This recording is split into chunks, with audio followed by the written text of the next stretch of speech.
Hello my dear friend, once again welcome back to A Square classes. Today we are going to continue our next part of our syllabus, that is shape of orbital. अगर last lecture में मैं आपको orbit and orbital पढ़ा चुका था, हम लोग difference between orbit and orbital देखे थे। ऑर्बिट बोर का कॉन्सेप्ट था। According to Bohr atomic model, atom के अंदर इलेक्ट्रॉन या तो फर्स्ट ऑर्बिट में होंगे या सेकेंड ऑर्डर या थर्ड ऑर्बिट में, फिर उस इलेक्ट्रॉन का हम लोग Bohr's velocity, radius of orbital, velocity of electron in different orbit and energy of electron in that orbit हम लोगों ने देखा था। फिर बाद में हम लोग ड्यूअल नेचर के अकॉर्डिंग बात करें तो हम लोग इलेक्ट्रॉन का वेव नेचर देख रहे थे, जिसमें हम लोग क्या देखे थे, हाइजेनबर्ग अनसर्टेनिटी प्रिंसिपल, और लास्ट में उससे पहले हम लोग देखा था डी ब्रॉगली हाइपोथेसिस, जहां पे इलेक्ट्रॉन का वेव नेचर है। अगर इलेक्ट्रॉन का वेव नेचर है बेटा, तो किसी भी इलेक्ट्रॉन का single existence at a time नहीं होगा, more than one existence at a time होगा। फिर बाद में हम लोगों ने दोनों इक्वेशन पढ़ने के बाद हम लोगों ने श्रोडिंगर वेव इक्वेशन पढ़ा था, जो श्रोडिंगर का एक मैथमेटिकल इक्वेशन था। उस इक्वेशन के सॉल्यूशन अपने को पता चलता है कि इलेक्ट्रॉन एटम के अंदर जिस स्पेस में होगा, जिस पार्ट में होगा, उसी को हम लोग क्या बोलते थे, ऑर्बिटल। और लास्ट लेक्चर में हम लोगों ने ऑर्बिटल को ही देखा था कि orbital is the space around the nucleus inside an atom where electron are most likely to be find, जहां पे इलेक्ट्रॉन हो सकते थे। फिर हमने कहा था, जब ऑर्बिट एंड ऑर्बिटल में डिफरेंस देखा था, तब हमने कहा था कि ऑर्बिटल एक फिक्स्ड पाथ को रिप्रेजेंट करता है जहां इलेक्ट्रॉन रिवॉल्व करते हैं अराउंड द न्यूक्लियस, लेकिन ऑर्बिटल किस कॉन्सेप्ट को बोलते हैं, जहां पे इलेक्ट्रॉन के होने की प्रोबेबिलिटी क्या हो, ज्यादा हो। हम लोग इन दोनों कॉन्सेप्ट को हम लोगों ने पढ़ा था। फिर हम लोगों ने देखा था कि ऑर्बिटल कई टाइप के हैं। अगर मैं बात करूं तो एस ऑर्बिटल थे, पी ऑर्बिटल थे, डी ऑर्बिटल थे एंड एफ ऑर्बिटल थे। आज उसी ऑर्बिटल के शेप को हम लोग को पढ़ना होता है कि एस ऑर्बिटल कैसा होता है, क्या होता है, पी ऑर्बिटल में क्या है, डी ऑर्बिटल में क्या है एंड एफ ऑर्बिटल में क्या है। तो हेडिंग डालिए शेप ऑफ ऑर्बिटल। आज के लेक्चर का हम लोग सिलेबस का फर्स्ट पार्ट पढ़ते हैं, शेप ऑफ ऑर्बिटल। इसमें पहला पॉइंट आप लिखना, एक सेंटेंस लिखो, फिर हम लोग डिफरेंट शेप ऑफ ऑर्बिटल को देखेंगे। अब थोड़ा समझना पहला पॉइंट लिखने से पहले कि अगर बोर एटॉमिक मॉडल की हम लोग बात करें तो वहां पे इलेक्ट्रॉन किसी ऑर्बिट में होता था, ऑर्बिट में होता था। अब बात करोगे तो इलेक्ट्रॉन किसी ऑर्बिटल्स में होता है, तो ऑर्बिट के अंदर अपना होता है सबसेल, या इसी को ऑर्बिट या सेल बोल सकते हैं। सबसेल के अंदर होता है ऑर्बिटल्स, और ऑर्बिटल्स के अंदर होता है इलेक्ट्रॉन। बोर्स ने कहा था इलेक्ट्रॉन या तो फर्स्ट ऑर्बिट में होंगे या सेकंड ऑर्बिट में। जब अगर अल्फाबेट बोलोगे तो हम लोग सेल की बात करते हैं, अगर इंटीजर बोलोगे तो ऑर्बिट बोलते हैं, हम लोग देख चुके थे। अब ऑर्बिट के अंदर सबसेल, सबसेल के अंदर ऑर्बिटल्स होते हैं, ऑर्बिटल्स के अंदर क्या होते हैं, इलेक्ट्रॉन्स होते हैं। समझो ये आपका हाउस है, तो ये हाउस के अंदर आपका क्या होगा, रूम होगा। रूम के अंदर आपका क्या होगा, अलमारी होगा, और अलमारी के अंदर क्या होगा, बुक्स हो। तो सबसे पहले अगर आपको बुक ढूंढने हैं तो पहले आप ये पता करो कि घर कौन से, किस घर की बात कर रहे हो। अगर आपको बुक मेरे घर में ढूंढना है तो आपको ऑब्वियसली मेरे घर पे जाना होगा, और आपको वो बुक ढूंढना है जो आपके घर पे हो, तो आपको जिनको ढूंढना है तो आपको वाई के घर पे जाना होगा। तो बुक हाउस में कई सारे रूम है, तो क्या होगा, आप पता करो कि मेरा रूम कौन सा है। अब मेरे रूम में कई सारे अलमारी है, ऐसा नहीं है कि जिस कवर्ड में मेरा कपड़ा रखा वहां मेरा बुक ढूंढूंगा, नहीं। तो आप अलमारी पता करो, और अलमारी के अंदर क्या होगा, बुक्स, या आप क्या कर सकते हो, क्लॉथ्स हो सकते हैं। तो हम लोग इस कॉन्सेप्ट को पढ़ते हैं, और इसी फोर सेट जो होते हैं इलेक्ट्रॉन, जहां इलेक्ट्रॉन प्रेजेंट होते हैं, इसी को हम लोग क्वांटम नंबर पढ़ते हैं, जो हम लोग आज के लेक्चर में स्टार्ट करेंगे। बेसिकली 4 टाइप के क्वांटम नंबर होते हैं, principal quantum number, azimuthal quantum number, magnetic quantum number और स्पिन क्वांटम नंबर। उसमें से भी स्टार्टिंग के जो 3 हैं, प्रिंसिपल, एजुमिथल एंड मैग्नेटिक, वो श्रोडिंगर वेव इक्वेशन के सॉल्यूशन से ही मिलते हैं। और जो स्पिन क्वांटम नंबर है, वो आर्बिट्रिकली हम लोग क्या करते हैं, एज्यूम करते हैं कि electron will revolve either in clockwise direction और इन एंटी क्लॉकवाइज डायरेक्शन। ठीक है। तो अभी जो हम लोग शेप ऑफ ऑर्बिटल की बात कर रहे हैं, ये भी ऑर्बिटल का शेप क्या कि बेसिकली ये इलेक्ट्रॉन क्लाउड का सेल है इनसाइड द एटम, और जो इलेक्ट्रॉन क्लाउड का शेप किस शेप के होंगे, इलेक्ट्रॉन कहाँ होंगे, ये भी मुझे कहाँ से मिलते हैं, श्रोडिंगर वेव इक्वेशन के सॉल्यूशन से मिलते हैं। तो आप एक छोटा सा लाइन लिखना, फिर हम लोग शेप ऑफ ऑर्बिटल क्या करते हैं, स्टार्ट करते हैं। Shape of orbitals are related to the solution of Schrödinger wave equation. Shape of orbital are related to the solution of Schrödinger wave equation, and this gives the information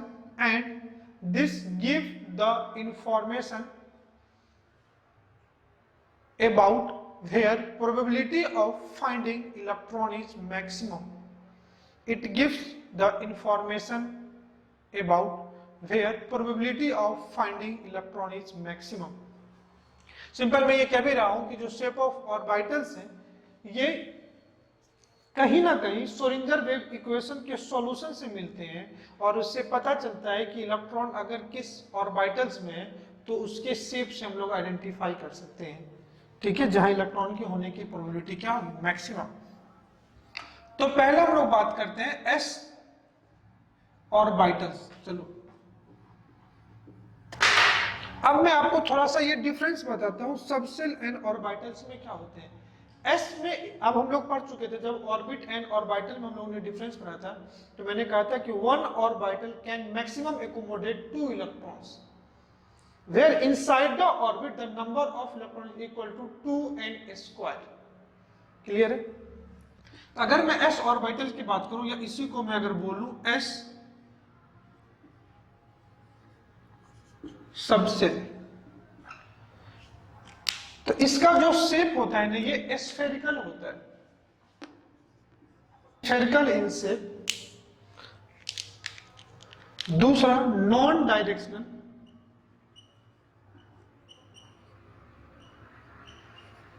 अगर समझो this is your x axis, this is your Y axis, and just a minute, this axis your z axis। ये basically z axis perpendicular to both x and y axis होगा बेटा। तो जो आपका s orbital से ना, ये spherical ही होता है,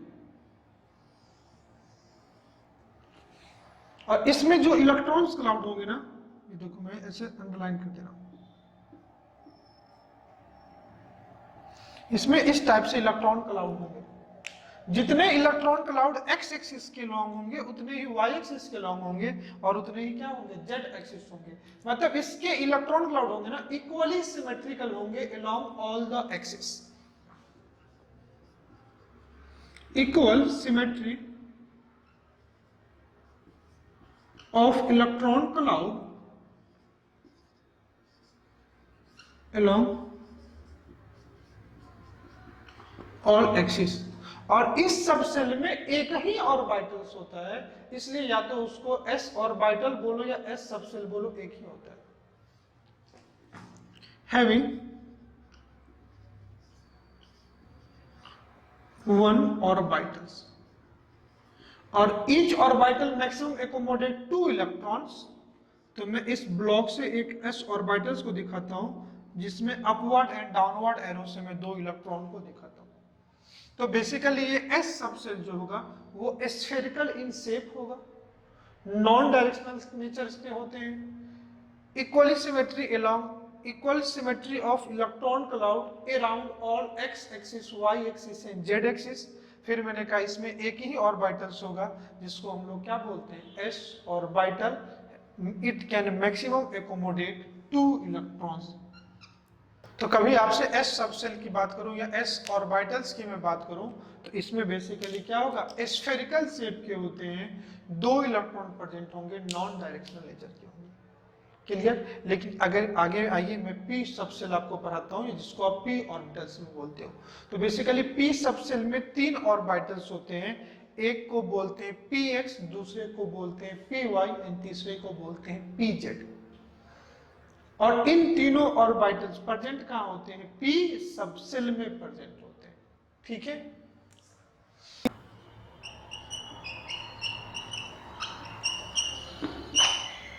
P subshell. Basically orbitals present कहाँ होंगे, तो सबसेल में प्रेजेंट होंगे, इसलिए मैं आपको सबसेल पढ़ा रहा हूं। इस पी, ये जो पी सबसेल है, इसका जो शेप होता है वो डंबल शेप के होते हैं। हमसे ही पता होगा डंबल शेप कैसे होता है, जिम वगैरह जो आपने डंबल शेप देखे होंगे। डंबल शेप, इसमें क्या लिखना, dumbbell shape consist of two lobe, ये इस टाइप के होंगे। Dumbbell shape consist of two lobe having a point where probability of finding electron is minimum, that point is called as node.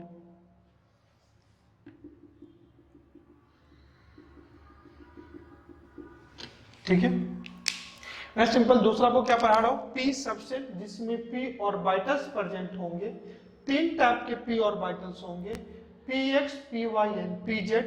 उस पर बाद में आते हैं। पहले मैंने कहा कि जो पी सबसेल है वो डंबल शेप के होंगे, जो पी सबसेल है वो डंबल शेप के होंगे। Dumbbell shape consist of two lobe having a point where probability of finding electron is minimum, that point is called as node. हम लोगों ने पढ़ा था ना, नोड और एंटी नोड। नोड वो पॉइंट है जहां पे साई स्क्वायर की वैल्यू 0 होती है, और एंटी नोड वो पॉइंट है जहां पे साई स्क्वायर की वैल्यू क्या होती है, मैक्सिमम होती है बेटा। ओके, अब मैं कह सकता हूं it consist of 3 orbitals, P subshell consist of 3 orbitals having 3 orbitals. कौन कौन से 3 ऑर्बिटल्स होंगे, मैं ऐसे पहले दिखा दे रहा हूं, फिर डायग्राम आपको बता दूंगा।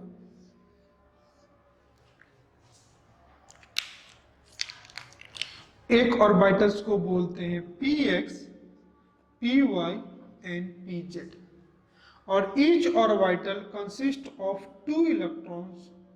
That's why in P subshell the number of electron present in a P subshell is equal to 8।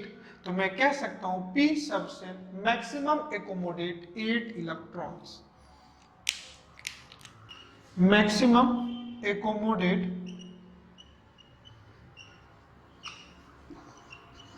8 electrons having 3 lobes, having 3 orbitals. कौन कौन से होंगे, P X, P Y and P Z. आइए वन बाय वन उसका shape देखते हैं। यहाँ पे 1 2 3 4 5 मैक्सिमम, सॉरी 6 इलेक्ट्रॉन्स होगा, maximum accommodate 6 electron, because in p subcell there are 3 orbitals and one orbital maximum accommodate 2 electron. That why 2 electron in px orbital, 2 electron in py and 2 electron in pz, then total number of electron is 6 in p subcell. अब इसका shape की बात कर लो, diagram की बात मैं कर देता हूं। तो अगर p सबसेल में आप देखो, पहला px, px में क्या लिखोगे, एक px ऑर्बिटल में जो इलेक्ट्रॉन क्लाउड होंगे वो अलोंग द एक्स एक्सिस होंगे। py में क्या होंगे, जो इलेक्ट्रॉन क्लाउड होंगे अलोंग द वाई एक्सिस होंगे, और pz में क्या होंगे, जो इलेक्ट्रॉन क्लाउड होंगे वो अलोंग द जेड एक्सिस होंगे।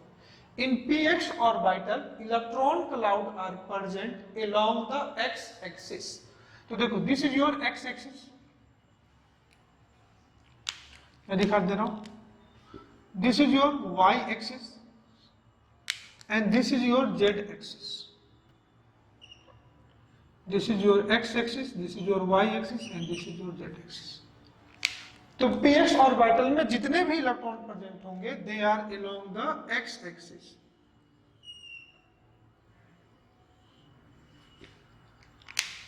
इसके इलेक्ट्रॉन क्लाउड के शेप कुछ ऐसे होंगे, क्लियर। और बीच में ये पॉइंट होगा जिसको हम लोग बोलते हैं नोडल पॉइंट। नोडल पॉइंट वो पॉइंट है जहां पे probability of finding electron is minimum, या अप्रॉक्स टू साई स्क्वायर की वैल्यू कितना लिख सकते हैं, 0 लिख सकते हैं। दूसरा अगर मैं बात करूं p y, this is your Y axis. तो इसमें जो इलेक्ट्रॉन क्लाउड होंगे बेटा ये अलोंग द y एक्सिस होंगे, This x is your x axis and again this x is your z axis.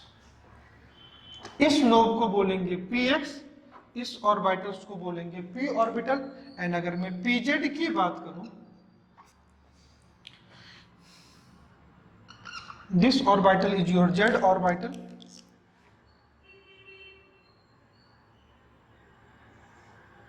this orbital is your y orbital, y, and this is your x. And in that case, electron cloud are present along the z axis. That is your shape of p orbital. इसलिए हम इसको p orbitals बोलते हैं। या तो p orbital along the x axis होगा, electron cloud dumbbell shape में अगर along the x axis है तो इसको बोलेंगे px, along the y axis तो इसको बोलेंगे py, and along the z axis then it is called as pz orbital. And all these p orbital px, py, pz are present in the p subshell. इसलिए p subshell के px orbital को हम लोग p orbital बोलते हैं। इसलिए ज्यादा हम लोग बुक में क्या लिखा होता है, ऑर्बिटल्स ही होता है। मैं फिर से बोलता हूं, orbital are present inside the subshell. अलमारी कहां होगी, रूम में ही होगी। या तो आप बोलो मेरे घर की अलमारी या मेरी रूम की अलमारी, दोनों इसी को रिप्रेजेंट करता है। क्लियर है? तो S की बात करोगे तो S नॉन डायरेक्शनल नेचर का था, लेकिन यहाँ पे जो P सबसेल है ये डायरेक्शनल नेचर का होगा। तो नेक्स्ट पॉइंट इसमें बोल दूंगा डायरेक्शनल इन नेचर। तो जो P ऑर्बिटल्स हैं वो डायरेक्शनल नेचर्स के होंगे। They are either in x axis या along the y एक्सिस और along the z axis. Any doubt? I think आपको कोई डाउट नहीं होगा इसमें। तो आइए हम लोग नेक्स्ट देखते हैं D subshell. In D subshell the shape is double dumbbell. अगर डंबल में 2 लोब है, अगर डंबल शेप में 2 लोब है, हैविंग 2 लोब, मैं लिख देता हूं। तो the shape of D subshell is double dumbbell shape having 4 lobe. ठीक है, उस 4 लोब में देखोगे तो टोटल 5 ऑर्बिटल्स होते हैं, dxy, dyz, dzx, dx square y square and dz square. Out of these 5 orbital, 3 orbital are present along the axis and remaining 3 orbitals are present in between the axis and remaining 2 are present along the axis. इसलिए d orbital 2 types के होते हैं, एक को बोलते हैं axial orbital, दूसरे को बोलते हैं नॉन एक्सियल ऑर्बिटल, या दूसरे को बोलते हैं अलोंग द प्लेन, दूसरे पहले को बोलते हैं अलोंग द एक्सिस।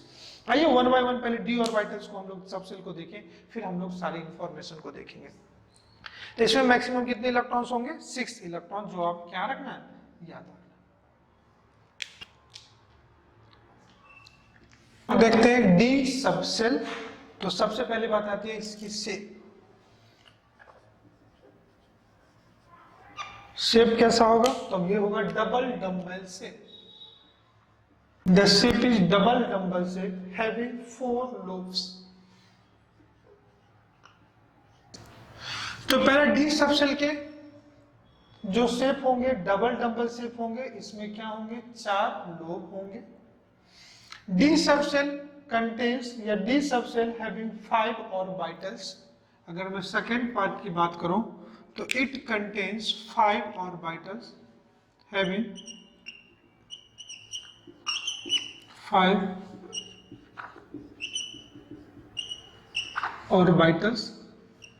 इस 5 orbitals में अगर मैं बात करूं तो एक जो होगा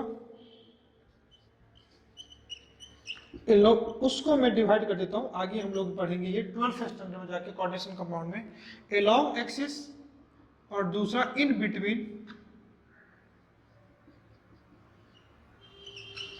एक्सिस।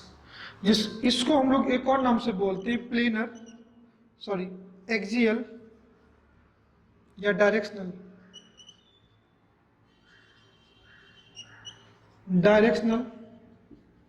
ऑर्बिटल, और इसको बोलते हैं नॉन डायरेक्शनल ऑर्बिटल्स। तो जो अलोंग एक्सिस है वो डायरेक्शनल ऑर्बिटल है, जो इन बिटवीन एक्सिस है वो नॉन डायरेक्शनल ऑर्बिटल्स है, या बोलेंगे इन इन मत लिखो, लिखो along the plane.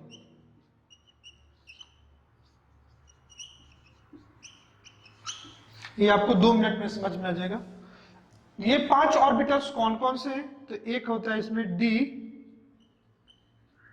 x square y square, आप इसको माइनस मत पढ़ना, और दूसरा होता है डी जेड स्क्वायर। और अगर एलोंग प्लेन वाले कौन कौन से होते हैं ध्यान से देखना, d x y, d y z, d x z. Clear है? तो d orbital having 5 d subshell having 5 orbital d x square y square, d z square, d x y, d x y z, d x z. इस 5 में से ये जो है d x y, y z और x z, ये in between the axis या along the plane है, और ये जो है ये अलोंग द एक्सिस मतलब डायरेक्शनल है, और ये नॉन डायरेक्शनल है। अब बात करें कि अगर d ऑर्बिटल्स में टोटल 5 ऑर्बिटल्स हैं, तो इस 5 ऑर्बिटल्स को मैं ऐसे अगर दिखाऊं, 1 orbital, 2, 3, 4 and this one is your 5th orbital.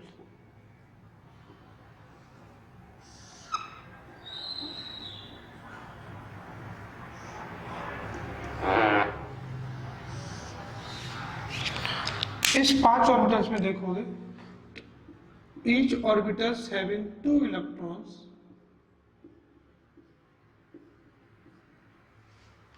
each orbitals having 2 electrons, that means in d orbital the total number of electron is 10. Total number of electron is equal to 10. तो D subshell में total number of electron कितने हो जाएंगे बेटा? 10 electrons होंगे। क्यों? क्योंकि D subshell में 5 ऑर्बिटल है and each orbital maximum accommodate 2 electron, that means 5 orbital maximum accommodate 10 electrons. मैं ये नहीं कह रहा हूं कि जब भी डी ऑर्बिटल होगा 10 के 10 इलेक्ट्रॉन होंगे, नहीं, 10 हो सकते हैं, 10 हो सकते हैं, हो सकता है एक भी इलेक्ट्रॉन नहीं, हो सकता है 1 इलेक्ट्रॉन, हो सकता है 10 इलेक्ट्रॉन। अब आइए हम लोग शेप ऑफ दिस ऑर्बिटल देखेंगे। डबल डंबल शेप तो है, लेकिन 1 बाय 1 सबके शेप को इंडिविजुअली पढ़ते हैं। शेप में अगर पहले मैं बात करूं तो पहला मैं लेता हूं डी एक्स वाई। अगर मैं डी एक्स वाई की बात करूं, डी एक्स वाई, तो पहले मैं प्लेन दिखाता हूं आपको, ध्यान से देखना। This is your x axis and this is your y axis, and again z axis is perpendicular to both x axis and y axis।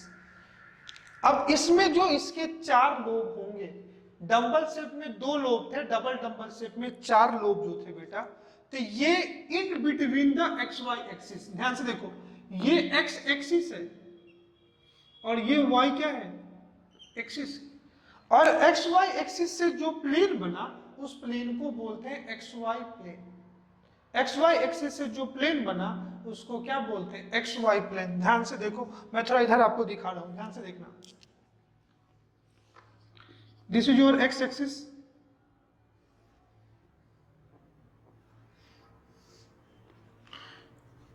This is your Y axis, and this is your बेटा z axis. ध्यान से देखना,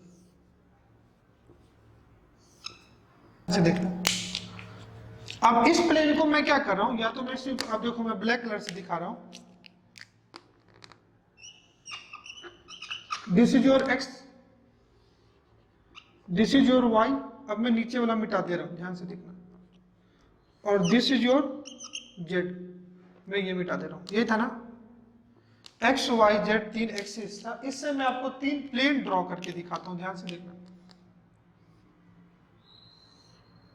ये जो plane में दिखा रहा हूं, ये x और z एक्सिस से मिलके बना है ना, इसलिए इसको बोलते हैं एक्स जेड प्लेन। क्लियर है? ये जो प्लेन आपको दिख रहा है बेटा,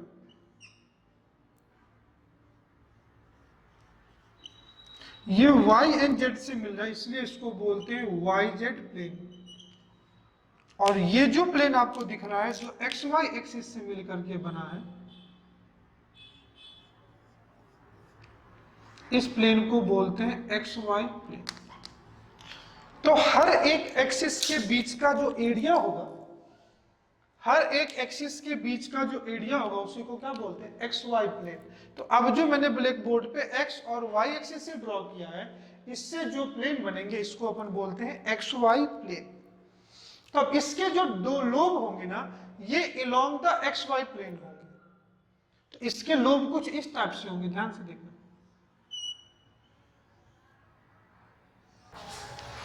that is your electron cloud, ध्यान से देखना।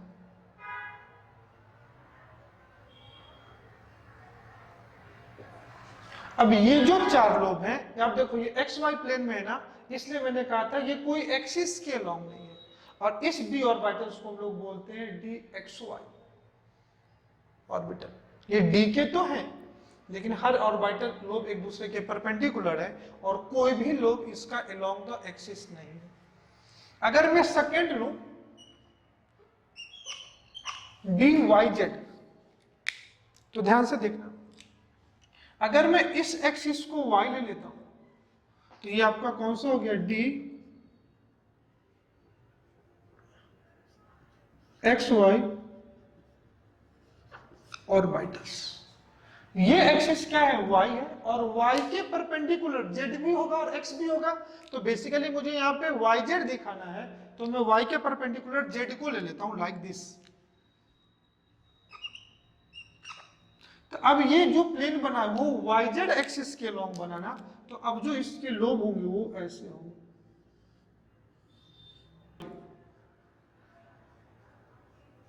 तो बोलेंगे डी वाई जेड। अब डी एक्स वाई को डी वाई एक्स बोलोगे तो भी कोई फर्क नहीं पड़ता है, डी वाई जेड को डी जेड वाई बोलोगे तो भी कोई फर्क नहीं पड़ता। ये नहीं बोला कि सर ने ऐसा कुछ तो कुछ बताया नहीं। थर्ड जो आपका ऑर्बिटल्स होगा ये डी एक्स जेड ऑर्बिटल्स होगा। क्या होगा बेटा, डी एक्स जेड। तो ध्यान से देखो, मैं एक्सिस ऐसे ले लेता हूं, this is your x axis, तो एक्स के परपेंडिकुलर में जेड ले लेता हूं।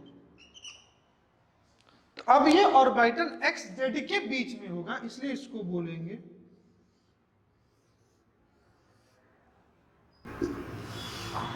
अब ये एक्स और जेड के बीच में, इसलिए ऑर्बिटल को बोलते हैं डी एक्स जेड ऑर्बिटल्स। क्या बोलते हैं, डी एक्स जेड ऑर्बिटल, या इसको जेड एक्स भी बोल सकते हैं। कि ये तीन और वो ऑर्बिटल थे जिसके कोई भी लोब मतलब क्या, शेप ऑफ इलेक्ट्रॉन क्लाउड, ये किसी एक्सिस के पार्टिकुलर एक्सिस के लॉन्ग नहीं थे। इसलिए इसको हमने बोला था, देखो, इन बिटवीन द एक्सिस या नॉन डायरेक्शनल ऑर्बिटल या अलोंग द प्लेन। जो सारे के सारे जो ऑर्बिटल हैं वो किसी ना किसी प्लेन में है। ये एक्स जेड या जेड एक्स प्लेन में है, ये एक्स वाई या वाई एक्स प्लेन में है, ये y z and z y plane में है। जो अब दो बचे, d x square y square and d z square, these are planar, these are axial या दीज आर डायरेक्शनल ऑर्बिटल। अब आइए मैं आपको वन बाय वन डायरेक्शनल बना के दिखाता हूं। नेक्स्ट जो मैंने लिया है ये d x square y square लिया है। ध्यान से देखो, this is your y axis and this is your x axis. Okay, अब in these orbitals both the lobe are present along the axis. तो जो चार लोब है ये एक्सिस के लॉन्ग प्रेजेंट होंगे, along the axis। मैं थोड़ा कलर फिलअप कर देता हूं, आपको देखिए, ठीक है। तो all the lobe are along the axis, जितने भी लोब है वो क्या है, along the axis है। और last one is called d z square. D z square are those orbital they have only one lobe, two lobes. D z square वो orbital है जिसके पास चार लोब नहीं होंगे। बेटा ध्यान से देखना, this axis is your Z axis, ये आपका क्या है, जेड एक्सिस है, ये आपका जेड एक्सिस है बेटा। This is your x axis, और जेड के प्लेन में लाइक ऐसा, जेड ऐसा है तो एक्स वाई ये प्लेन है, this plane is your X Y plane, और इस पे ये जेड। तो इसके जो एक ऑर्बिटल्स होते हैं ना बेटा, ये लाइक दिस, जो एक लोब है ना ये अलोंग द एक्स एक्सिस होता है, और दूसरा लोब जो होता है ना वो एक्स वाई प्लेन में लाइक ऐसे होता है। देखो मैं दिखाता हूँ, ये एक्स वाई प्लेन के परपेंडिकुलर, मैं थोड़ा ऐसे दिखा दूं तो ये कुछ ऐसा होगा। तो एक लोब जेड एक्सिस के लॉन्ग है, दूसरा लोब ऐसे इस टाइप से, देखो चारों तरफ एक्स वाई प्लेन में। अगर एक्स वाई प्लेन में दिखा दो, this is your Y axis. तो ये जो लोब है ये just like a circular ring,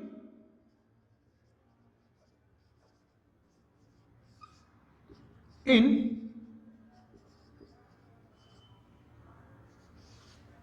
circular ring in x Y plane जो है, और इसमें दो ही लोब होते हैं जो अलोंग द जेड एक्सिस होते हैं बेटा, अलोंग द जेड एक्सिस होते हैं। ओके, ये चीज आपको समझ में आया। तो डी में टोटल, डी सबसेल में टोटल 5 ऑर्बिटल्स होते हैं, और इस पांचों ऑर्बिटल्स को डी ऑर्बिटल्स बोलते हैं। लेकिन वो 5 ऑर्बिटल कौन कौन से हैं? D x y, d y z, d z x, d x square, y square, d z square.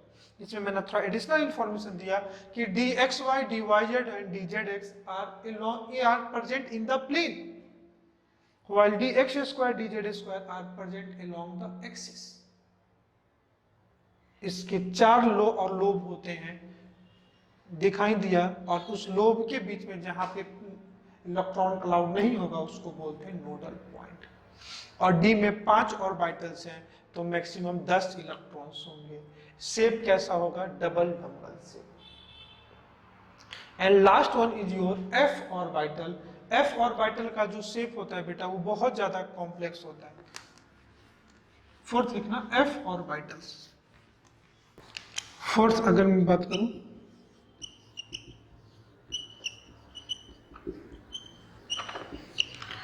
तो ये काफी कॉम्प्लेक्स स्ट्रक्चर होता है।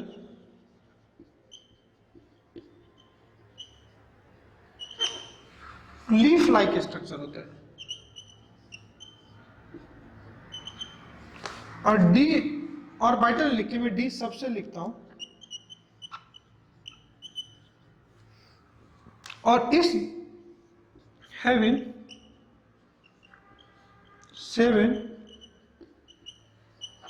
और इसमें टोटल 7 ऑर्बिटल्स होते हैं। मैं बना देता हूं 1 2 3 4 1 2 3 4 5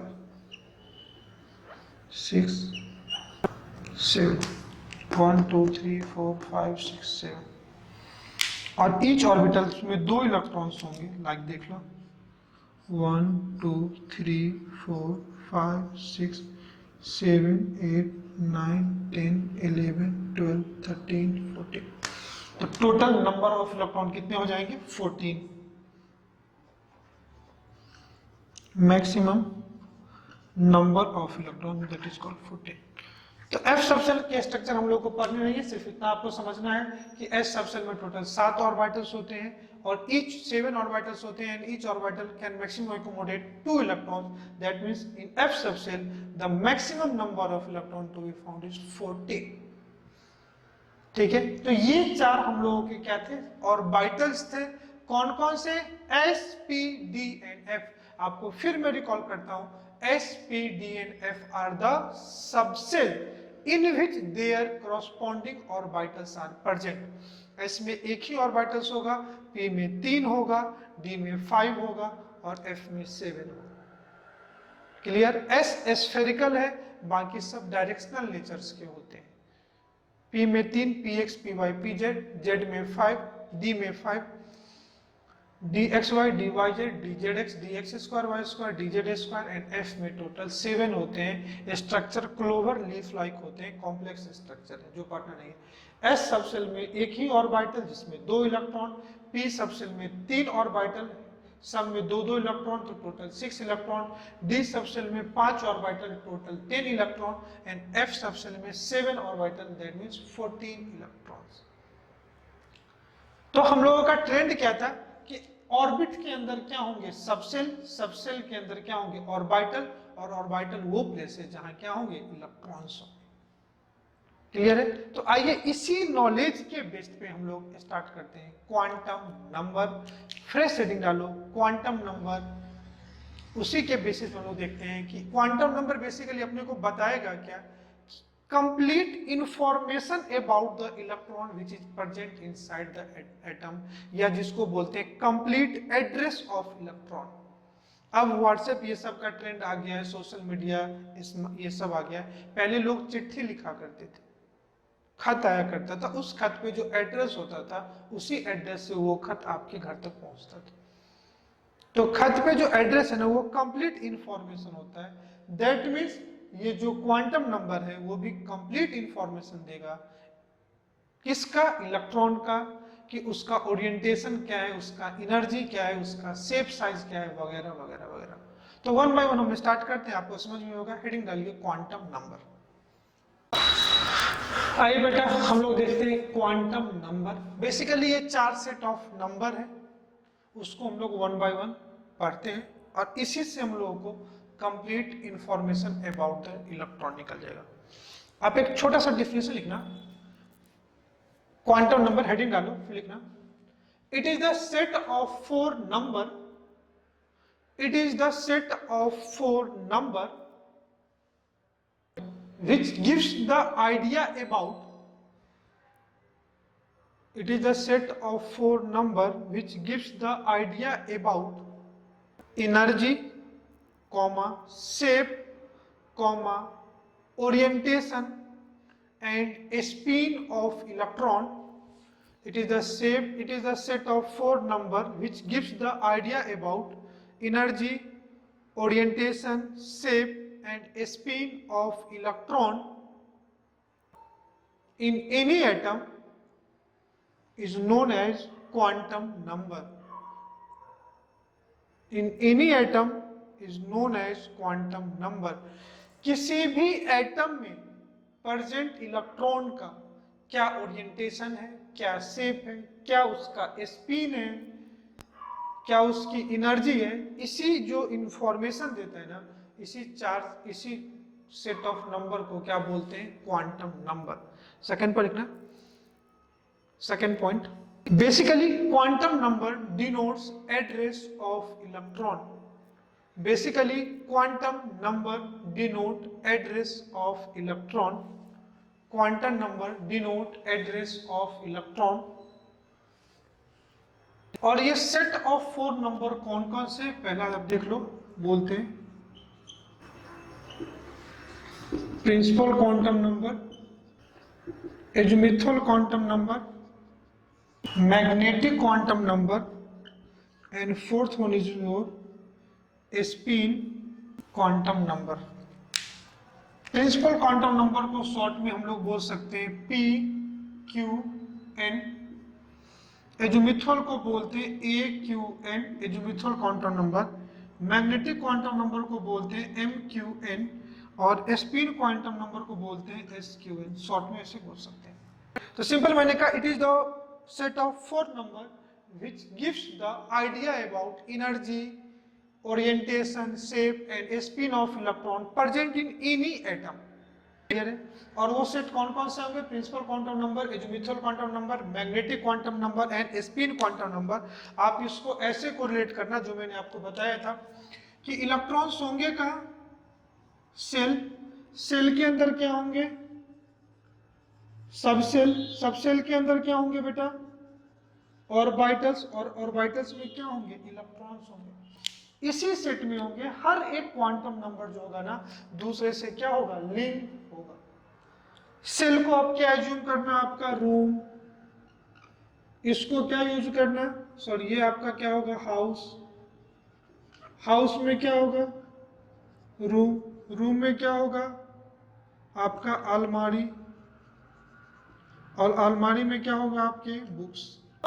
इसमें नेक्स्ट पॉइंट जो प्रिंसिपल है, एजिमुथल है और मैग्नेटिक है, it is derived from solution, it is derived from Schrodinger wave equation. लिखना out of this 4 set of लिखना बेटा, out of this 4 set of quantum number the first 3 quantum number, that is principal, azimuthal and magnetic quantum number are derived from Schrödinger wave equation, are derived from Schrödinger wave equation,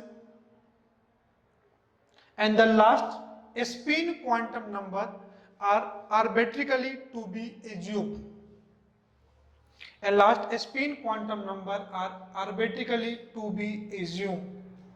clear है?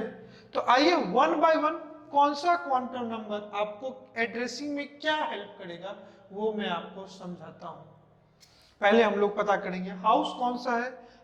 Room house पे depend करेगा। तो जो एजम्यूथल quantum number की value हो वो principal quantum number की value से डिपेंड करेगी। जो मैग्नेटिक है वो एजम्यूथल पे डिपेंड करेगी। जैसे पहले तो आप हाउस पता करो, आपको मेरे घर पे जाना है या कैलाश जी के घर पे जाना है, क्लियर है? अब जिनके घर पे जाना है उसके रूम में आप जाओगे ना, तो हर एक प्रिंसिपल का अपना एजम्यूथल होगा और एजम्यूथल प्रिंसिपल पे डिपेंड करेगा। हर एक घर का अपना रूम होगा और रूम घर पे ही डिपेंड करेगा। घर है तभी रूम है। और ये भी याद रखना, कभी भी रूम घर से बड़ा नहीं होगा, क्योंकि रूम घर के अंदर है, तो जो भी एजम्यूथल क्वांटम नंबर की वैल्यू होगी वो प्रिंसिपल से छोटी ही होगी। अब अलमारी रूम पे डिपेंड करेगा कि किस रूम के अलमारी की बात कर रहे हो। तो हर एक रूम का अपना अलमारी होगा और हर एक अलमारी का अपना रूम होगा। तो जो मैग्नेटिक क्वांटम नंबर है इसकी वैल्यू एजम्यूथल क्वांटम नंबर की वैल्यू पे डिपेंड करेगी। अगर मैं प्रिंसिपल क्वांटम नंबर की बात करूं तो इसको n से डिनोट करते हैं, जो बोर्ड्स में आप ऑर्बिट नंबर पढ़ते थे, राइट। जो एजम्यूथल क्वांटम नंबर है ना, इसको l से डिनोट करते हैं, and value of l depend upon value of n। जो मैग्नेटिक क्वांटम नंबर है इसको स्मॉल m से डिनोट करते हैं और जो spin है वो इसको स्मॉल s से डिनोट करते हैं। तो if you get the value of n then you calculate the respective value of l, m and s। अगर आपको हाउस पता चल जाए तो उसके अंदर रूम के अंदर अलमारी और अलमारी के अंदर बुक पता करोगे। क्लियर है? और यही जो सेट ऑफ 4 क्वांटम नंबर है जिससे हम लोग कंप्लीट एड्रेस ऑफ इलेक्ट्रॉन निकाल सकते हैं। और ये भी याद रखना कि किसी भी एक बुक के किसी भी दो अलग अलग बुक के लिए सेम घर, सेम रूम और सेम अलमारी नहीं हो सकती। तो एटम के अंदर कोई भी इलेक्ट्रॉन्स हो, दो अलग इलेक्ट्रॉन्स के लिए ये 4 सेट ऑफ क्वांटम नंबर की वैल्यू सेम नहीं होगी। क्लियर है? अगर उसका स्पिन सेम हो भी जाए तो बाकी क्या हो जाएंगे? अलग हो जाएंगे। इसलिए हर इलेक्ट्रॉन के लिए हर अपना एक अलग अलग क्वांटम नंबर की वैल्यू होगी। किसी भी दो इलेक्ट्रॉन के लिए same 4 set of quantum number की वैल्यू नहीं होगी बेटा। क्लियर है? तो आइए वन बाय वन हम लोग इसी टॉपिक को स्टार्ट करते हैं प्रिंसिपल क्वांटम नंबर की वैल्यू से। मैं शॉर्ट में इसको PQN लिख देता हूं, प्रिंसिपल क्वांटम नंबर। आप फ्रेश इसको लिख लो, फ्रेश सेटिंग डालो, principal quantum number. Principal quantum number में दिया किसने? तो जो आप बोर एटॉमिक मॉडल पढ़ते हो इन्होंने, given by and it is denoted by small n। It is given by, proposed by bore and denote by small n। Second point क्या कह रहा है कि ये इलेक्ट्रॉन के एनर्जी के बारे में बताएगा and distance of electron from the nucleus के बारे में बताएगा। देखो, it gives the information about energy of electron and distance of electron from the nucleus. It gives the information about energy of electron and distance of electron from nucleus in any atom। आप boards में जानते थे कि energy of electron 3.6 Z²/n², ये electron volt पर atom होता था और रेडियस 0.529 n²/z ये एंगस्ट्रॉम में होता था। 0.529 n²/z। अब बोर्ड्स में हम लोग बोर्ड्स एनर्जी और बोर्ड्स रेडियस कैलकुलेट कर चुके थे। अगर किसी भी एटम के लिए, तो एटम के लिए आपको z पता पड़ जाए और इसी को किससे रिप्रेजेंट करते हैं? n से, जो बेसिकली आपका ऑर्बिट नंबर या सेल नंबर हुआ करता था। ऑर्बिट नंबर या सेल नंबर, और वो पता कर जाए तो ये दोनों आप क्या कर सकते हो? निकाल सकते हो। क्लियर है? इसको हम लोग बोलते हैं, इसकी वैल्यू 1 है तो इसको बोलते हैं फर्स्ट ऑर्बिट। या इसी को बोलते हैं के सेल। अगर इसका वैल्यू सेकंड है तो इसको बोलते हैं सेकंड ऑर्बिट, या इसी को बोलते हैं एम सेल, के एल सेल बोलते हैं। थर्ड ऑर्बिट इसी को बोलते हैं एम सेल। और अगर 4 है फोर्थ ऑर्बिट, इसको बोलते हैं एन सेल। यही टोटल ऑर्बिट और सेल है। और इसकी वैल्यू पता पड़ जाए तो इलेक्ट्रॉन किस ऑर्बिट में है आप ये भी पता कर सकते हो, उसका न्यूक्लियस से डिस्टेंस क्या है वो भी पता कर सकते हो, और उस इलेक्ट्रॉन की एनर्जी क्या है बेटा वो भी पता कर सकते हो। ठीक है, फिर वैल्यू ऑफ एन की बात करते हैं, लिखना value of n, value of n, value of n is only positive integer. Value of n is always positive integer. तो n की जो वैल्यू होगी इंटीजर, लाइक 1 2 3 4 दिस लिखा भी था 1 2 3 4, ये भी अप टू इन्फिनाइट तक, ये भी अप टू इन्फिनाइट तक। कोई भी पॉजिटिव इंटीजर क्या हो सकती है, n की वैल्यू हो सकती है। ओके, तो आपको समझ में भी आ रहा होगा। आप n की वैल्यू पता कर लिए तो आपसे उसका करस्पॉन्डिंग ऑर्बिट पता चल जाएगा, ऑर्बिट नंबर पता चल जाएगा, या उसका सेल नंबर पता चल जाएगा। अगर ये पता चल गया तो एक प्रिंसिपल क्वांटम नंबर की वैल्यू की हेल्प से आप किसी भी ऑर्बिट में मैक्सिमम कितना इलेक्ट्रॉन्स हो सकते हो ये भी निकाल सकते हो। क्या निकाल सकते हो, maximum number of electron, maximum number of electron in any orbit is equal to 2n square of electron in any orbit is equal to 2n square. अब मैं क्या करता हूं, इसी टेबल में आपको निकाल करके बताता हूं। ये वैल्यू ऑफ n है, ये आपको n की वैल्यू है, क्लियर है। और यहां पे मैं एक टेबल ऐड कर देता हूं बेटा, नंबर ऑफ इलेक्ट्रॉन से। अगर फर्स्ट ऑर्बिट या के सेल है तो n की वैल्यू कितनी होगी 1, तो इस फॉर्मूले में डाल दो 2 इंटू 1 का स्क्वायर, तो फर्स्ट ऑर्बिट में मैक्सिमम इलेक्ट्रॉन कितने होंगे 2। सेकेंड ऑर्बिट की बात करूं तो नंबर ऑफ इलेक्ट्रॉन 2 इंटू 2 का स्क्वायर, तो क्या होगा 2 2 जा 4, 4 2 जा 8। थर्ड ऑर्बिट के लिए निकाल दो 2 इंटू n का स्क्वायर है, 3 3 जा 9, 9 2 जा क्या 18। और फोर्थ में निकाल दो 2 इंटू 4 का स्क्वायर, 4 4 जा 16, 16 2 जा 32। क्लियर है। तो अगर आपको ऑर्बिट नंबर पता है तो उस ऑर्बिट में मैक्सिमम कितने इलेक्ट्रॉन है आप वो भी निकाल सकते हो। In first orbit the maximum number of electron is 2, in second orbit the maximum number of electron is 8, in third orbit maximum number of electron is 18, and in fourth orbit the maximum number of electron is 32।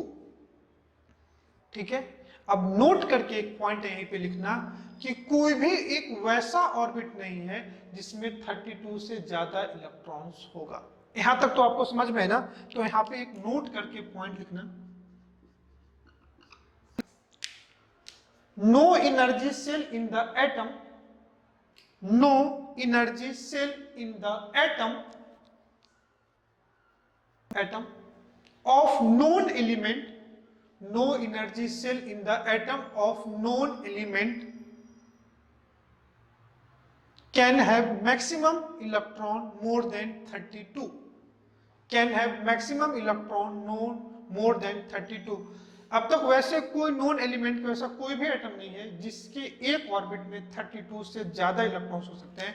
तो आपसे पूछे किसी भी atom में किसी orbit में maximum कितने electrons हो सकते हैं, तो मैक्सिमम 32 इलेक्ट्रॉन्स हो सकते हैं। अब तक वैसा कोई एटम नोन नहीं है जिसके ऑर्बिट में 32 से क्या होगा बेटा ज्यादा इलेक्ट्रॉन्स हो।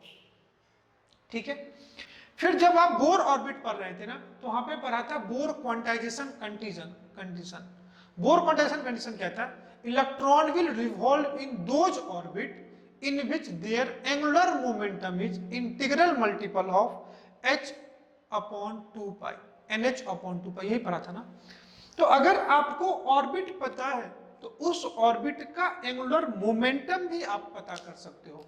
तो अगर तीसरी बात ये इंफॉर्मेशन देगा इसको लिख सकते हैं angular momentum of any orbit is equal to NH upon 2 pi, NH upon 2 pi. और इस पूरे टर्म्स को मैं क्या करता हूँ बेटा, कांस्टेंट ले लेता हूँ, तो ये हो जाएगा n इंटू एच बार, और यहाँ पे जो h बार है, h बार है, ये किसके बराबर होगा, h अपॉन 2 पाई। आइए इन शॉर्ट में तुम देखो कि जो प्रिंसिपल क्वांटम नंबर है ये किसके किसके बारे में इंफॉर्मेशन देगा। पहला मैंने कहा ये बोर्ड्स ने दिया था, और बोर्ड्स में जो ऑर्बिट नंबर n था वही यहाँ पे प्रिंसिपल क्वांटम नंबर की वैल्यू है। और अगर ऑर्बिट नंबर आपको पता है तो उस ऑर्बिट में प्रेजेंट इलेक्ट्रॉन का आप एनर्जी निकाल लिए थे बोर और एटॉमिक मॉडल में, उसका बोर्स रेडियस निकाल रहे थे, इनफैक्ट वो इलेक्ट्रॉन कितने वेलोसिटी से मूव करेगा वो भी हम लोग निकाले थे, बोर्स वेलोसिटी। इनफैक्ट हम लोगों ने तो टाइम पीरियड तक कैलकुलेट किया था। तो सिंपल मैंने कहा ये energy of electron in any atom बता देगा, उस इलेक्ट्रॉन का न्यूक्लियस से क्या डिस्टेंस है आपको वो भी बता देगा। तीसरी बात मैंने कहा कि इसकी जो n की वैल्यू है तो ये कोई भी पॉजिटिव इंटीजर हो सकता है, n इक्वल टू 1 2 3 5, ना तो 0 हो सकता है ना तो माइनस हो सकता है। अगर n की वैल्यू 1 है जिसको फर्स्ट ऑर्बिट या k सेल बोलते हैं, n की वैल्यू 2 है सेकेंड ऑर्बिट या l सेल बोलते हैं, n की वैल्यू 3 बेटा तो थर्ड ऑर्बिट या m सेल बोलते हैं, n की वैल्यू 4 जिसको क्या बोलते हैं, n सेल बोलते हैं। फिर मैंने कहा किसी भी ऑर्बिट में जो नंबर ऑफ इलेक्ट्रॉन्स होते हैं वो ये भी बताएगा maximum number of electron any orbit. Formula क्या होगा 2n², वेयर n यहाँ पे क्या है, n ऑर्बिट नंबर है, या कह सकते हो value of principal quantum number, value of principal quantum number की वैल्यू है। अब n की वैल्यू पुट कर दो तो 2 इंटू n का स्क्वायर, फर्स्ट ऑर्बिट में 2 इलेक्ट्रॉन, सेकेंड में 8, थर्ड में 18, फोर्थ में 32। फिर मैंने कहा अगर n की वैल्यू पता है तो उस ऑर्बिट का आप एंगुलर मोमेंटम निकाल सकते हो, जो कि इसकी वैल्यू होगी बराबर होगी NH अपॉन 2 पाई। तो प्रिंसिपल क्वांटम नंबर से आपको ऑर्बिट पता चल गया कि इस ऑर्बिट के सबसेल को पकड़ो। पहले क्या पता चल गया, ऑर्बिट सेल पता चल गया, अब सेल में सबसेल को ढूंढना है, और उस सबसेल में सेल को सबसेल में ढूंढना है तो हम लोग का आ जाएगा एजुमिथल क्वांटम नंबर। आप इसको समझ करके लिखो बेटा, फिर हेडिंग आप नेक्स्ट हेडिंग डालना azimuthal quantum number. Azimuthal quantum number short में आप AQN लिख सकते हो बेटा इसको, Sommerfeld denoted by azimuthal quantum number जिसको स्मॉल l से डिनोट करते हैं। समरफिल्ड ने क्या किया था, इसको गिवन किया था। देखो पहला point, it is also known as orbital angular momentum quantum number, it is also known as orbital angular momentum quantum number और सब्सिडरी क्वांटम नंबर, और सब्सिडरी क्वांटम नंबर। पहला चीज मैंने एक ही चीज बताया, एजुमिथल क्वांटम नंबर जिसको स्मॉल l से डिनोट करते हैं, दिया किसने, समरफिल्ड ने। इसको orbital angular momentum quantum number ही बोलते हैं या सब्सिडरी क्वांटम नंबर ही बोलते हैं। क्यों बोलते हैं ये थोड़ी देर में समझ में आ जाएगा। मैंने यहीं पे कहा था कि सबसेल सेल के वैल्यू पे ही डिपेंड करेगा। एक बार फिर से इसको लिखते हैं बेटा, this is your house, this is your room, this is your अलमारी, रैक से ज्यादा अच्छा अलमारी शूट कर रहा है, और this is your books. Room कभी भी घर से हाउस से बड़ा नहीं होगा। रूम पता करने के लिए हाउस पता करो, हर एक हाउस का एक अपना क्या होगा, रूम होगा, और रूम को पता करने के लिए हाउस पता होना चाहिए। तो कोई भी एजुमिथल क्वांटम नंबर की जो वैल्यू है वो प्रिंसिपल क्वांटम नंबर की वैल्यू पे क्या करेगी, डिपेंड करेगी। तो पहला चीज जो यहाँ पे है कि जैसे प्रिंसिपल क्वांटम नंबर ऑर्बिट को बताता था, तो जो एजुमिथल क्वांटम नंबर है ना ये सबसेल को बताएगा। क्लियर है, पहला पॉइंट लिखना, इट गिव्स, लिखना, it gives the idea about, it gives the idea about subcell in which electrons are present. It gives the idea about subcell in which electrons are present. That is, it describes the shape of electron cloud. That is, it describes the shape of electron cloud.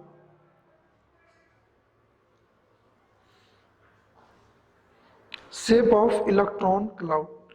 तो पहला चीज मैंने कहा कि ये किसके बारे में बताएगा, सबसेल के बारे में बताएगा जिसमें इलेक्ट्रॉन प्रेजेंट होगा। And it also gives information about number of subshell present in a cell.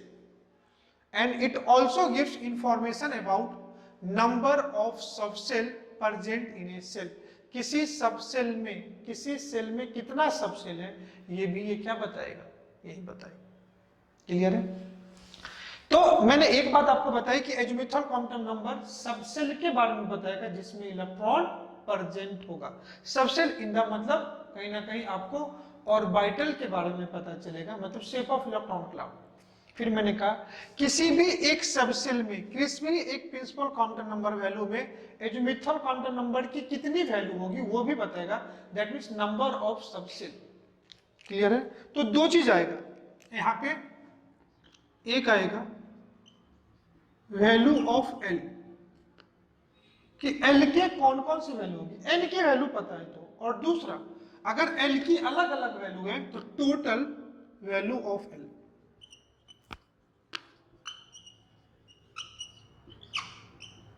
Total value, दो चीज पता करना पड़ेगा। ठीक है ना? एल क्या है, अगर एल पता है तो आपको सबसेल पता है, तो कितने सबसेल होंगे वो भी आपको पता करना पड़ेगा, और कौन कौन से सबसेल होंगे वो भी पता करना होगा। दैट मीन समझो, हो सकता है किसी एटम में एस सबसेल ही 2 हो, तो सबसेल कितने हो गए 2, और टाइप कितने हो गए, एक ही टाइप के। अगर एक सबसेल में एस पी डी एफ चारों हो तो नंबर ऑफ सबसेल कितने हो गए 4, और टोटल टाइप ऑफ सबसेल कितने हो गए 4। तो दो अलग अलग चीजें, एक वैल्यू ऑफ एल, एल की कौन कौन सी वैल्यू होगी, मतलब कौन कौन सा सबसेल होगा, ये दूसरा टोटल नंबर ऑफ सबसेल कितना है, क्योंकि एजम्यूथल क्वांटम नंबर तो सबसेल के बारे में बताते हैं ना। तो लिखना एक point, for a given value of l, for a given value of N, for a given value of n, n मतलब प्रिंसिपल क्वांटम नंबर, किसको बोल चुके हैं एन, ये एन है और ये क्या है एल, ये क्या है आपका होगा M. For a given value of N, that means for a given value of principal quantum number, for a given value of principal quantum number या for a given value of N,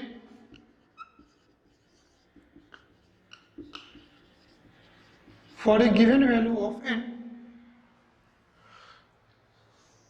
and the total value of L is equal to the total value of L is equal to N, and it's vary from 0 to n minus 1। मैंने यही कहा था ना, कभी भी जो room होगा वो हाफ से बड़ा नहीं होगा, तो l की कोई भी वैल्यू n से बड़ी तो नहीं होगी, तो कहां से कहां तक होगी, n माइनस 1 से, n माइनस 1 से। मतलब समझो अगर n की वैल्यू 4 है तो l की वैल्यू 3 तक ही होगी, लेकिन एक वैल्यू 0 भी तो इंक्लूड हो गया ना, तो टोटल वैल्यू कितनी आ जाएगी 4। यही देख लो, for a given value of n, जो value of l is equal to n, L की जो वैल्यू होगी वो एन के बराबर ही होगी, और कौन कौन सी होगी, तो 0 टू n माइनस 1, वो वैल्यू क्या होगी 0 टू n माइनस 1। और मैंने कहा था कि यहाँ पे जो एजम्यूथल क्वांटम नंबर है वो सबसेल को डिपेंड करता है, तो हर एक एल की वैल्यू एक अलग सबसेल को बताएगा। मतलब if l is equal to 0 तो ये एस सबसेल को बताएगा, if L is equal to 1 ये P सबसेल को बताएगा, if L is equal to 2 ये D सबसेल को बताएगा, और if L is equal to 3 ये F सबसेल को बताएगा। जैसे n की हर एक वैल्यू हर एक सेल को बता रहा था, n इज इक्वल टू 1 के सेल को बता रहा था, n is equal to 2 l को बता रहा था, n is equal to 3 m को बता रहा था, n is equal to 4 n को बता रहा था, फोर्थ ऑर्बिट की। सिमिलरली यहाँ पे हर एक l की वैल्यू अलग अलग सबसेल को बताएगा, l is equal to 0, l is equal to 1 p, l is equal to 2 d, l is equal to 3 f subshell को बताएगा। क्लियर है? वैल्यू ऑफ एल, और ये क्या होगा, टाइप ऑफ सबसेल। कोई दिक्कत? आइए नेक्स्ट हम लोग देखते हैं। क्लियर है? हर एक एल की वैल्यू अलग अलग सबसेल को क्या करेगा, बताएगा। हम लोग देखते हैं कि for a given value of n, जो टोटल वैल्यू ऑफ एल कौन कौन सी हो सकती है, एल की कौन कौन सी वैल्यू हो सकती है, और टोटल वैल्यू एन के बराबर कैसे हो सकता है। आइए मैं इसको एक टेबुलर फॉर्म में एक्सप्लेन करता हूं, आपको बेटा आई थिंक बेटर समझ में आएगा। एक टेबल लेता हूं, वैल्यू ऑफ एन, तो हम लोग निकाल लेंगे वैल्यू ऑफ एल। पहले ध्यान से देखना, वन बाय वन टेबल।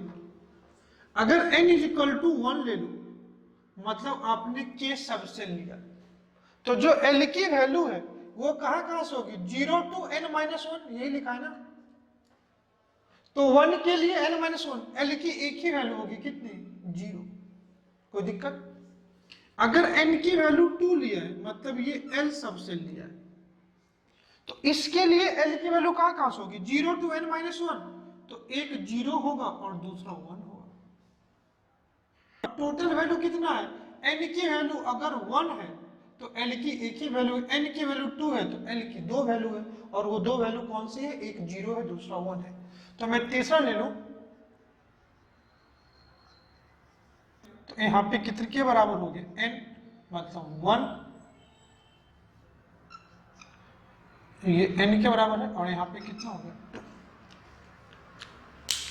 ध्यान से देखो, मैंने कहा वैल्यू ऑफ n 1 2 3 कुछ भी हो सकता है। अब n के नोन वैल्यू के लिए l की वैल्यू कौन कौन सी हो सकती है, तो 0 टू n माइनस 1 हो सकता है। कोई दिक्कत? तो 1 के लिए n माइनस 1 0, 2 के लिए n माइनस 1 1, तो 0 टू 1 तक हो सकती है। टोटल वैल्यू कितना है, 1। तो सबसेल कौन सा होगा, तो l is equal to 0, l is equal to 0, देखो एक ही सबसेल होगा, s सबसेल। ये s सबसेल, ये किस ऑर्बिट का है, 1, इसको हम लोग लिखते हैं 1s। यहां पे l की वैल्यू कौन सी है, 0 और 1, तो 0 किसको रिप्रेजेंट करेगा, s को, और 1 किसको रिप्रेजेंट करेगा, p को। तो इसको हम लोग लिखते हैं 2s and 2p, 2s and 2p, मैं ऐसे लिख देता हूं, 2s भी होगा एंड 2p भी होगा। क्लियर? अगर n इज इक्वल टू 3 है, मतलब m सबसे m shell orbit, third orbit की बात हो रही है, m सेल की बात हो रही है, तो इसके लिए इसकी वैल्यू कौन कौन से हो जाएगी, 0 1 एंड 2। क्यों, 0 to n minus 1। Total value कितनी आ गई, 3, तो ये 3। अब सबसेल कौन सा होगा, तो 0s 1p 3d, तो ये हो जाएगा बेटा यहाँ पे 3s 3p 3d। अब यहाँ पे नेक्स्ट वैल्यू क्या हो जाएगी, 4kl, यहाँ पे n सेल है, फोर्थ ऑर्बिट है, तो इसके लिए जो वैल्यू हो जाएगी, ध्यान से देखो, 0 1 2 एंड 3। टोटल वैल्यू कितनी हो गई, l की 4। कौन कौन सा होगा, ये s रिप्रेजेंट करेगा, ये p, ये d और ये f किसका है, 4 का है, तो हम लोग लिख सकते हैं 4s 4p 4d 4f, like this. आपसे कोई पूछे, आपसे कोई अगर पूछ दिया कि 2 में d क्यों नहीं होगा, 2 में d क्यों नहीं होगा, तो देखो d के लिए l की वैल्यू कितनी हो चाहिए, 2, और हमेशा l की वैल्यू 0 टू n माइनस 1 के बराबर होगा, कभी भी रूम हाउस के बराबर नहीं होगा। रूम का जो भी साइज होगा घर से छोटा ही होगा, इसलिए 2 का d नहीं होगा। तो हमेशा जो l का वैल्यू होगा वो n से तो छोटा ही होगा। क्लियर है? n first orbit k shell को, second orbit l, third orbit m, fourth orbit n। Similarly l की जो वैल्यू होगी, 0s को, 1p को, 2d को, 3f को, ऐसे क्या करेगा, रिप्रेजेंट करेगा।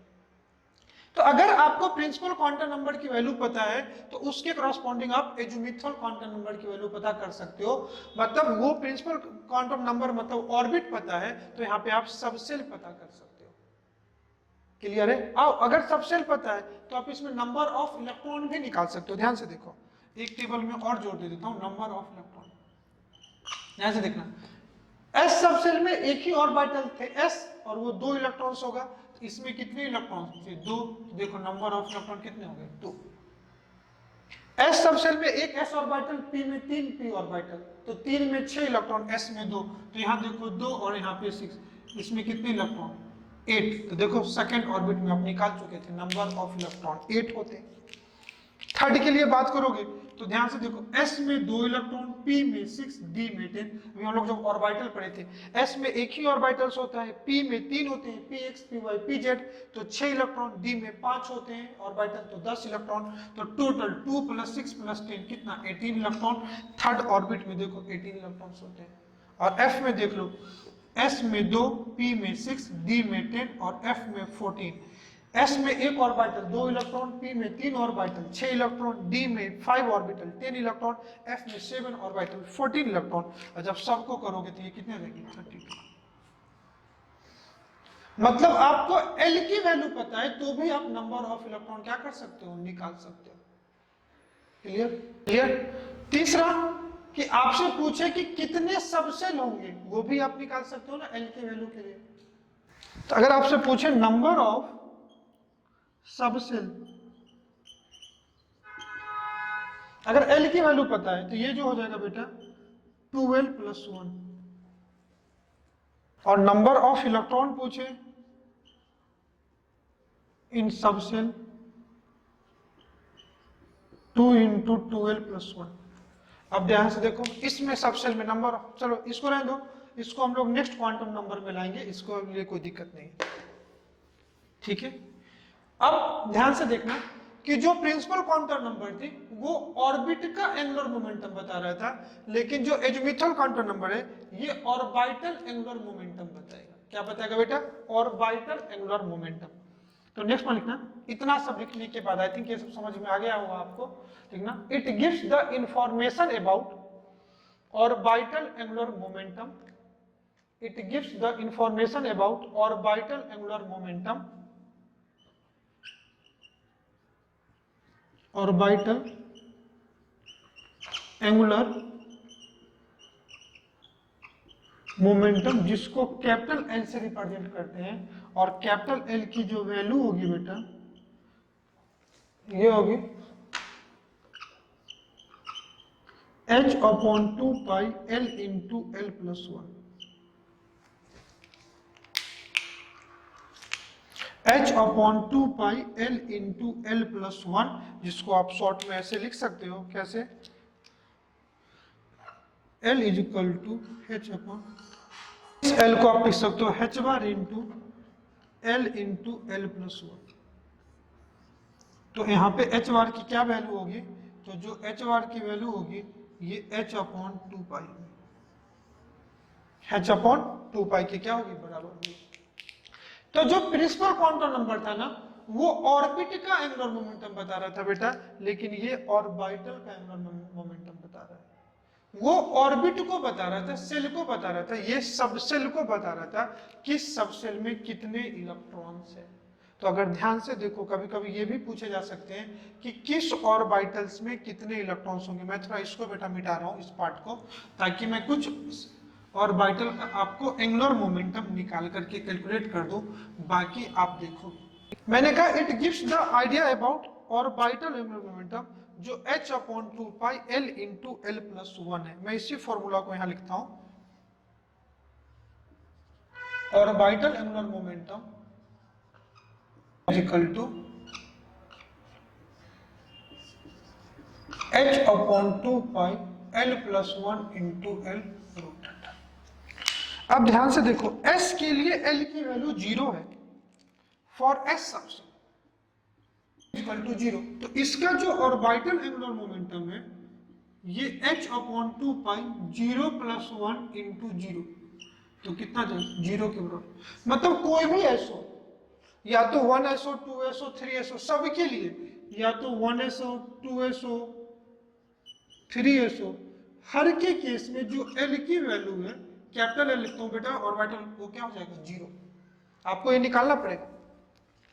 अगर मैं p सबसेल ले लूं, फॉर p सब सेल। पी सब सेल की एल की वैल्यू कितनी हो जाएगा बेटा 1। ध्यान से इस फॉर्मूला पुट करो 1 + 1 2 2 × 1 कितना 2। तो पी सब सेल के लिए जो ऑर्बिटल एंगुलर मोमेंटम है ये आ जाएगा बेटा एल पी के लिए एल की वैल्यू 1 तो फॉर्मूला में पुट करो 1 + 1